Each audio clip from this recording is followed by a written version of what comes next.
Hello everyone, welcome to the TriStar Gym channel. Today I'm doing another AMA, Ask Me Anything. I'll be answering your questions as usual. A quick thank you to our sponsors. This episode is sponsored by TimTam.tech, the world's #1 deep tissue therapy device. Also sponsored by DefenseTech.co, everything protection from pepper spray and hidden knives, hidden cameras, survival wallet stuff like survival cards you put in your wallet, etc. Lots of cool stuff. Check it out. XPNworld.com. XPN makes the best supplements that are tested by a third party, and of course Reebok. Thank you Reebok for sponsoring this episode and channel. Let's kick it off right away with the first question. This question is from Jason. Jason writes, first off, I'd like to really tell you how much I admire your coaching and your teaching. You'll definitely go down in history as one of the all-time greats. My question is, what do you do if, in my opinion, my gym slash coach slash training partners are kind of making me plateau or limit my talent slash result? Coming from blank of blank and being only 16, it's very hard to find good coaching slash gym slash training partners here for an affordable price or a reasonable reach from my home.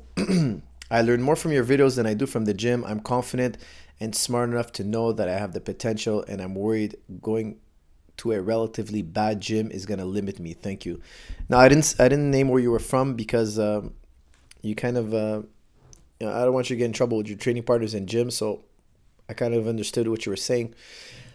Um, I understand what you're saying. You're worried that the environment you're in is not going to allow you to reach your true potential. And of course, when I started training in jiu-jitsu, we had a purple belt that was teaching jiu-jitsu, and it was actually a great advantage because everywhere else in Montreal and in Quebec where I was, there wasn't anything higher than a blue belt. So we had a huge, huge advantage training with Angelo Exarchopoulos. Angelo Exarchopoulos was a guy who was training at the Renzo Gracie Academy in New York. So Montreal, 6 hours away from New York, not too far away. He would go down there every single weekend, and then he would come back to Montreal and teach us this great stuff.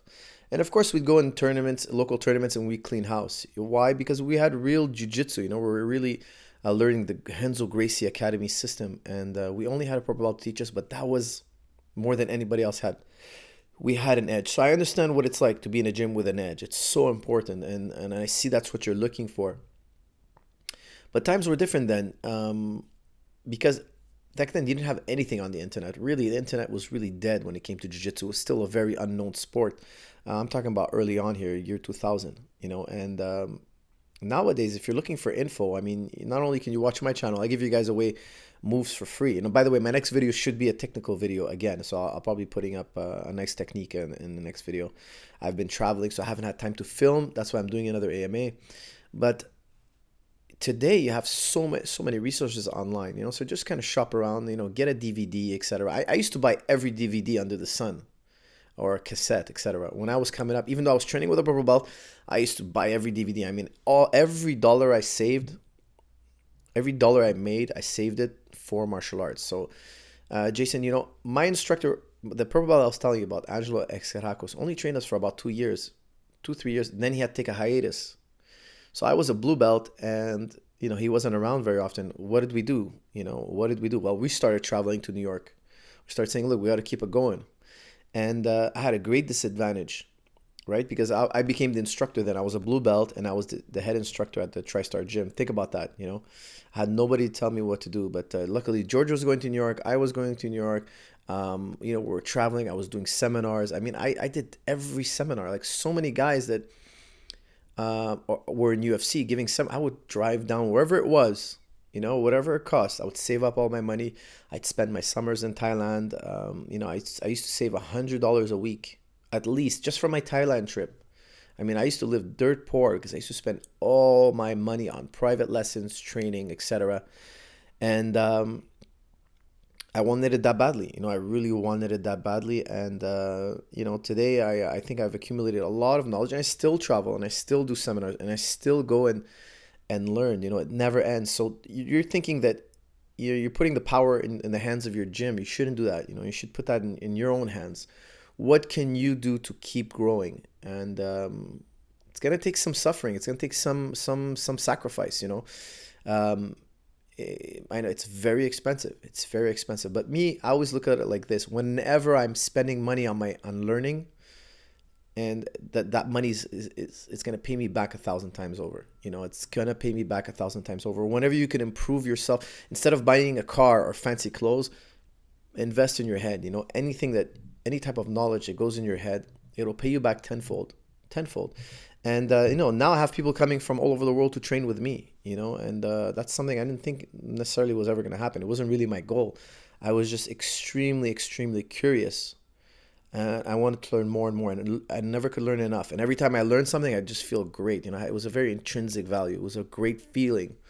And I wanted more of that and more of that. And I loved sharing. Those are the two great passions I had. I loved learning and I loved teaching. I loved learning and I loved when I come back from New York, or George would come back from New York, we would show everything to everybody. We didn't keep any secrets. We're very open. And till this day, George still goes down to New York. I'm planning another New York trip this April. So if you guys are in New York, I'll be there. It's one of the greatest places to train is the Renzo Gracie Academy. I love to go there. It's if you've never gotten to grapple in that room, and you love jiu-jitsu, it's a must visit. It's a must visit. And that's what I think you should do. Buy DVDs, invest in learning, travel.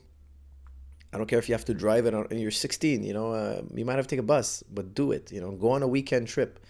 And the beauty of going on a weekend trip, I've noticed this before. Sometimes guys, because you got to understand something really important, really important, the way the mind values things. Now, for instance, when I go to New York, I remember it was $45 a day in parking.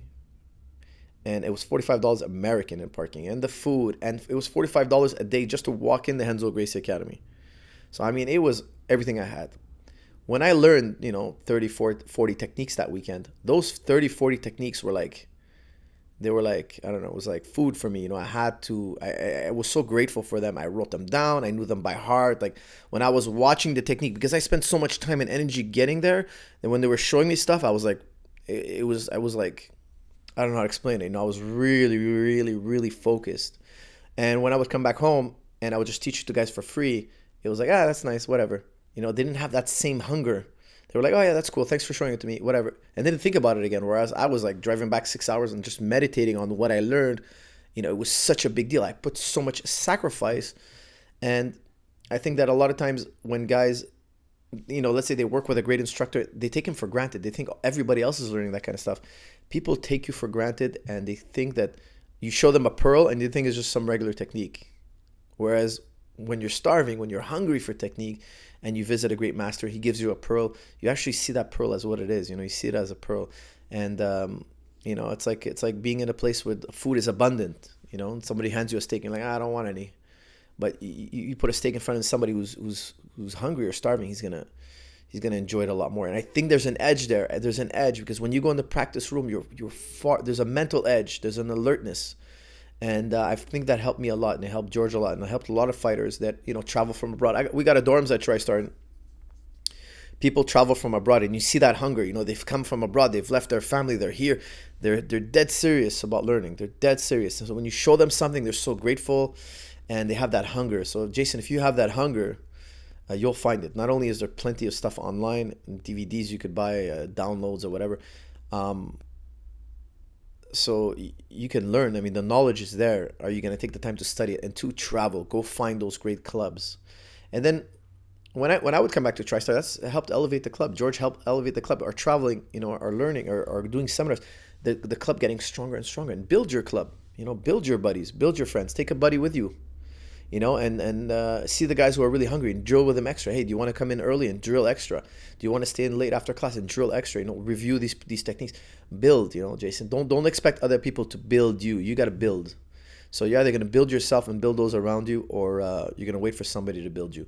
And I think it's both. If you find somebody who can build you, great. If you can't, you got to build everybody around you. And I find that that's a winning mentality. Don't take your environment as your destiny. Whatever your environment is, there are choices you can make, and you can mold your environment. You can change. You can affect your environment. Not only does your environment affect you, you can affect it back. And I think that's more of an empowering thought. So come up with a plan of how you're going to build yourself. come down to TriStar. Come, we have a dorm. Come visit. Save your money. You have a summer vacation. Spend all your money. Travel somewhere and develop yourself. I doubt you'll regret it. I doubt you'll regret it. Whenever you make a improvement in any way in yourself, there's always an intrinsic value there. So I highly recommend you build yourself. Thank you, Jason, and I hope it goes well for you. Next up here we have Sophie. Sophie writes, "Hello, Faraz. I recently broke 2 of my fingers in a wrestling match, and it will take 2 or 3 months to heal. I am not allowed on the mat for that time. What can I do in terms of training? What is the best thing you can do when you have an injury that prevents you from going on the mat? Thank you." Well, Sophie, I'm not saying this because you're a girl, but all due respect, breaking 2 fingers doesn't mean you can't get on the mat. I mean, I broke my index finger once. I dislocated and broke it, and I was on the mat a few minutes later. I dislocated my finger. It took me a few minutes to pop it back in. I actually had to have somebody help me pop it back in. I mean, my finger was literally like sideways, and after popping it back in, I taped it. If you have to know how to tape fingers together, do some research. Okay, there's a way. You got to put a little tape in between. I retaped my fingers and I finished training, and I did the same thing. I popped this finger, popped it back in, taped it, finished practice. If your finger's broken and you're in a cast, it doesn't take long to heal. Like, broken fingers don't take long to heal. So if it depends what kind of break you have, okay, but 2-3 months is just a crazy amount of time to miss practice. What I recommend is talk to your doctor, and don't take my advice over your doctor's advice. Talk to your doctor. Try to find a doctor who actually does do sports, because most doctors will default and tell you, don't train again, don't train until your finger's completely healed. That's the advice they have to give you. But I've seen people tape fingers or tape their fingers around the tennis ball. So you put a tennis ball in there, you tape your fingers. There's a way to do it. Research it, you'll find it. There's plenty of sources online. And your fingers are on a tennis ball, so you can wrestle holding a tennis ball, and your finger cannot jam, it cannot break, it cannot bend or fold in a wrong way. So there are ways to get around this. Now, what I recommend is you take 2 weeks off, maybe from technical training. But after 2 weeks, for a broken finger, I can't imagine taking longer than 2 weeks, unless your hand is in a cast, unless you broke the metacarpals, unless there's something, really, really bad. But I would start drilling very soon. And again, you could tape the finger together, do some research on how to tape your fingers, tape the finger around the tennis ball if it's a really bad break, and start drilling. Don't go live, just start drilling, fitness and drilling. And sooner or later, you'll be flow rolling. Once you're flow rolling, you have confidence, start regular rolling, even though if you have a broken finger. Just find the correct way to tape it around the ball, okay? So I personally, I've dislocated fingers and I've broken fingers, and I just roll really relaxed with people I trust, and I make sure they don't grab my hand. My hand is taped, and I just get around them. Now, am I crazy to do that? Probably.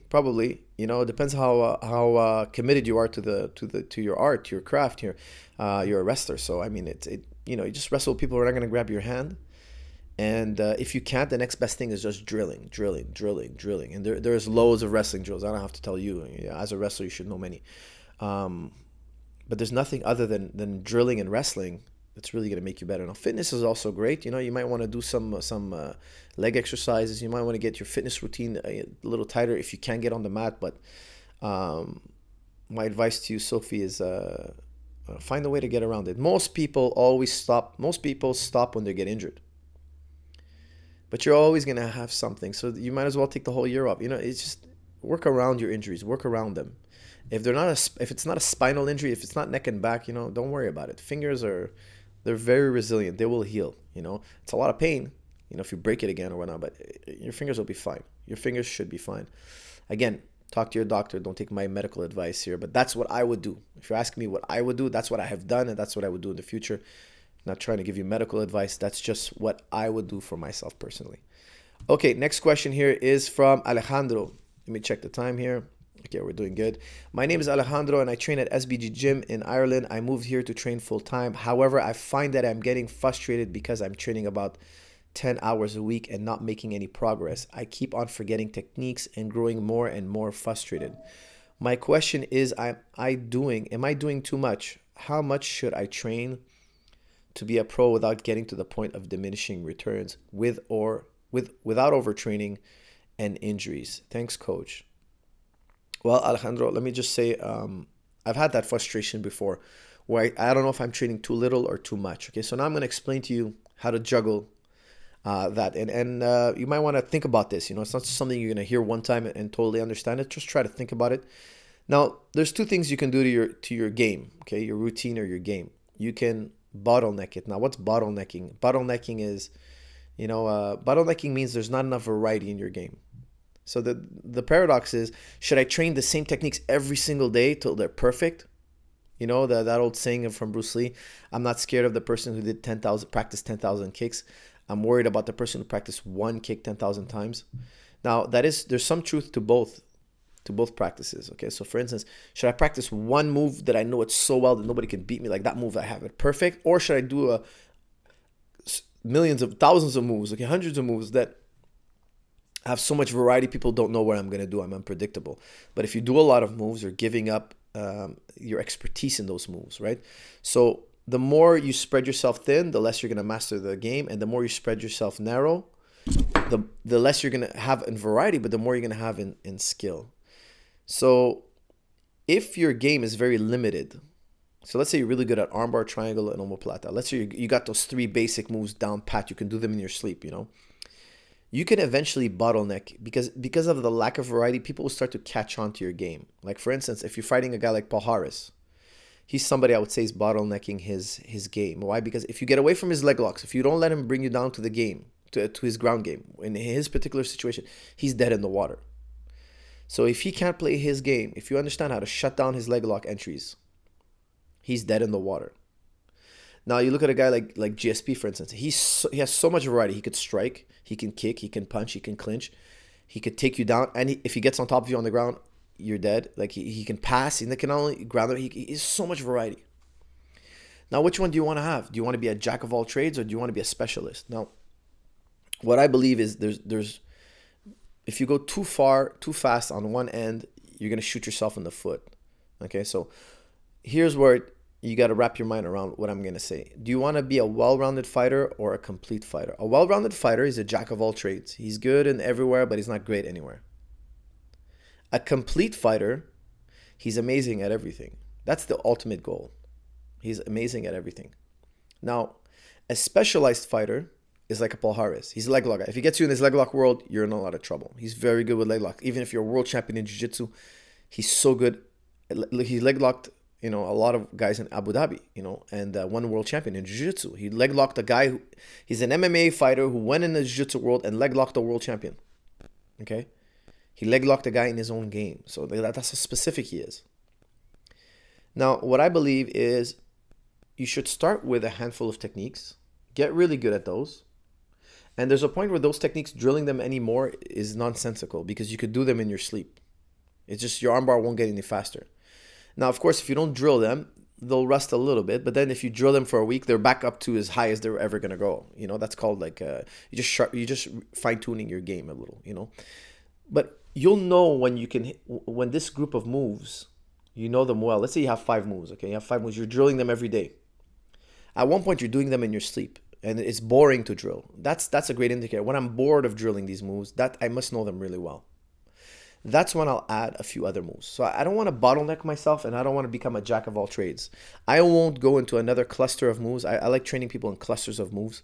So I'll show you like 5 X guard sweeps, and just keep doing them until they're boring to do. Okay, once they're boring to do, I'm gonna show you 3 leg lock variations you could have done. So I'll add another cluster, and we'll keep adding clusters. But you don't want to flood so we're saying bottlenecking is one end, being too specific, and then the other end is flooding. You flood your student with too many techniques. Every day you're showing him a new technique, so when he's fighting, he just doesn't know what to do. He's confused. He's like a deer in the headlights.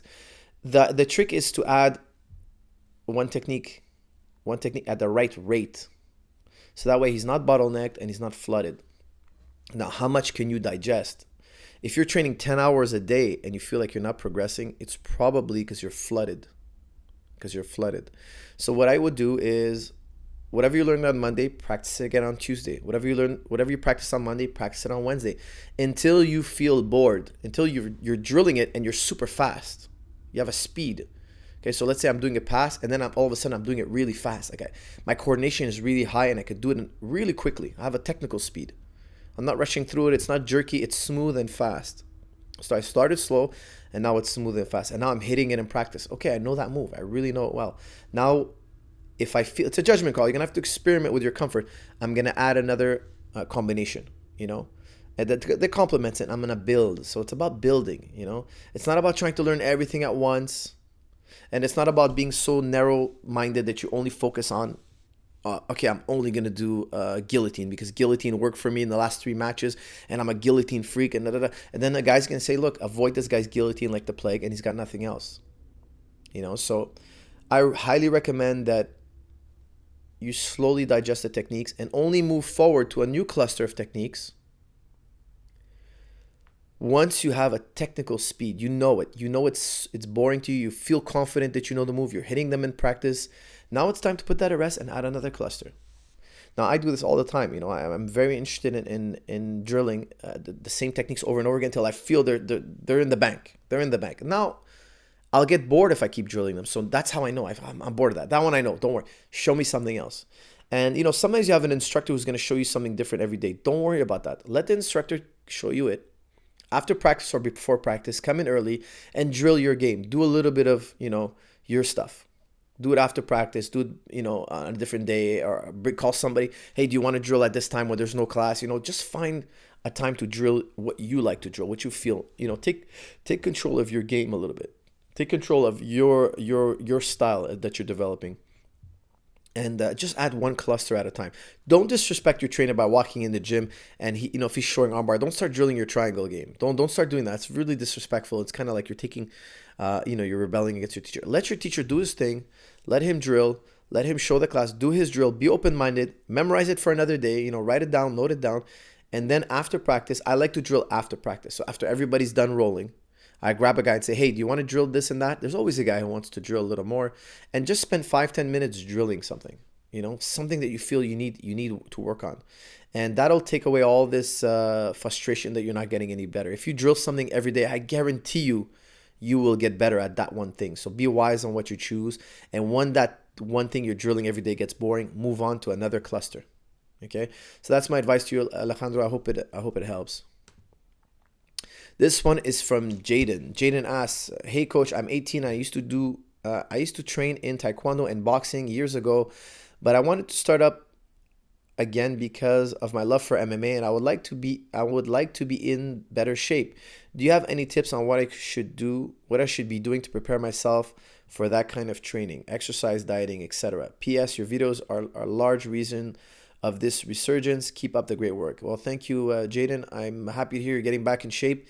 I like to get, I don't know how badly in shape you are. If you're in really, really bad shape, start with just, a little light running and some physical conditioning. I like body weight. I think body weight is the least taxing on the nervous system.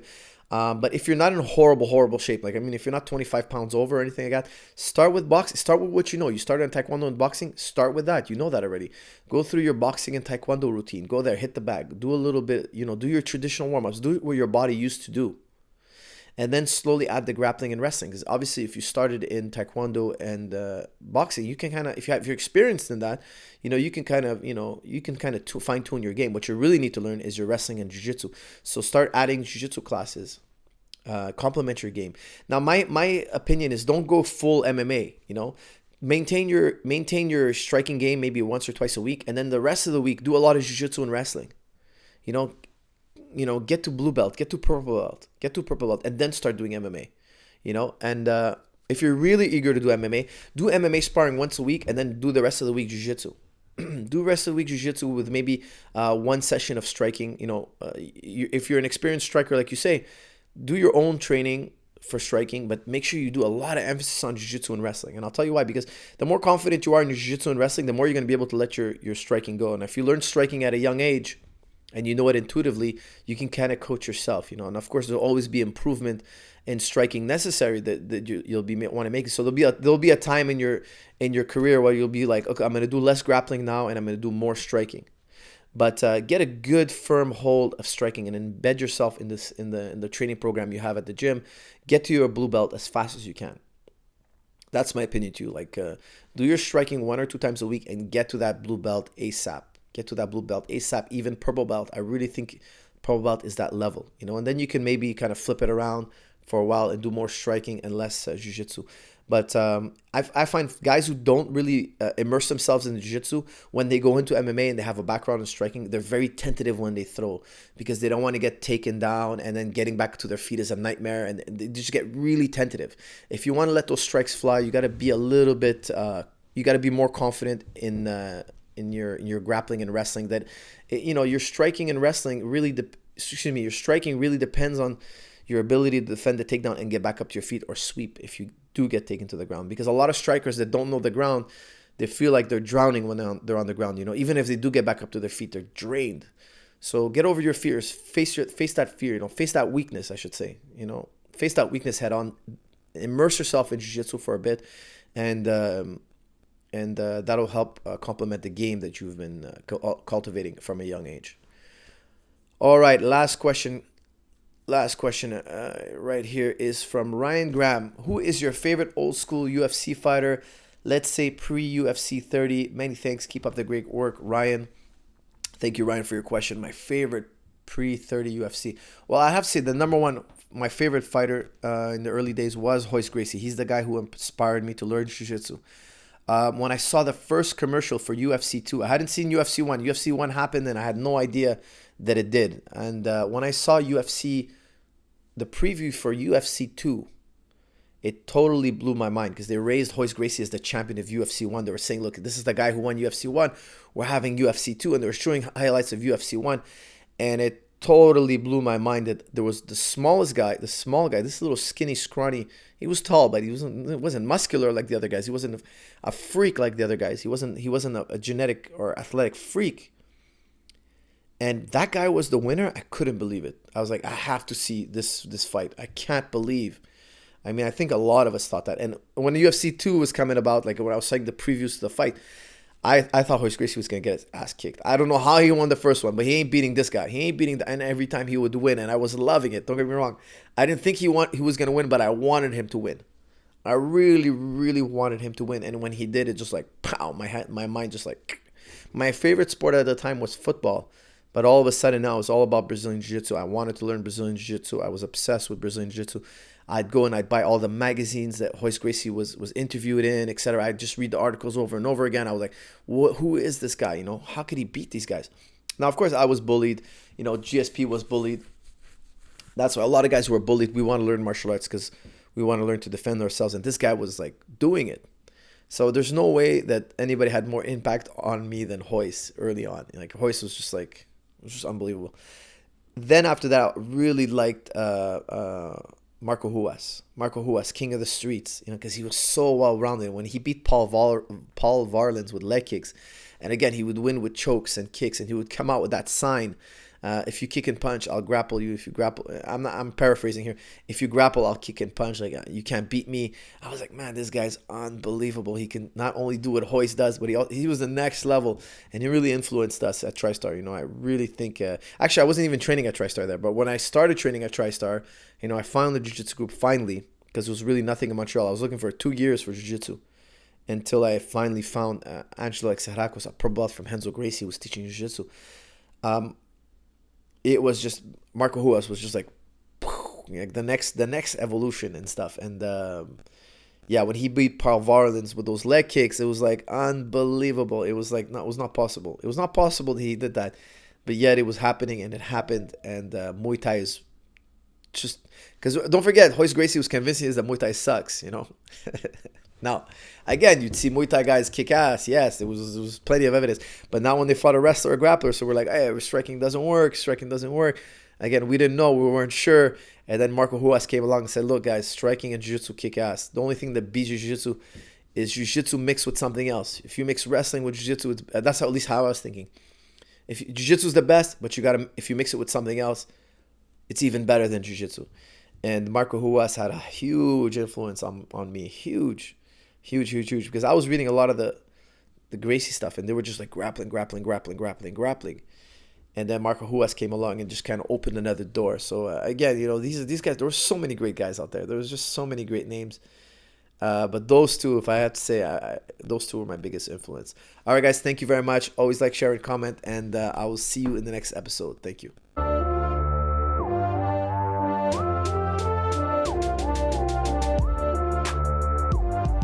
When you train a lot, you get tight. The best way to loose up your muscle is the Tim Tam.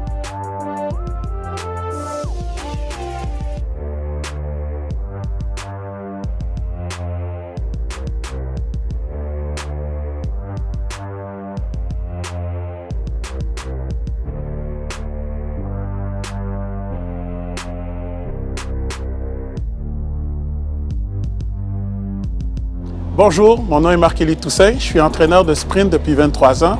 Je travaille au niveau de la vitesse avec Georges Saint-Pierre depuis 4 ans. Je viens de tester le Tim Tam, c'est le meilleur instrument au niveau du relâchement musculaire que j'ai testé de toute ma carrière. Je le recommande à tous. Hi, I'm Georges Saint-Pierre. I'm using the Tim Tam machine after my training to help me with my recovery.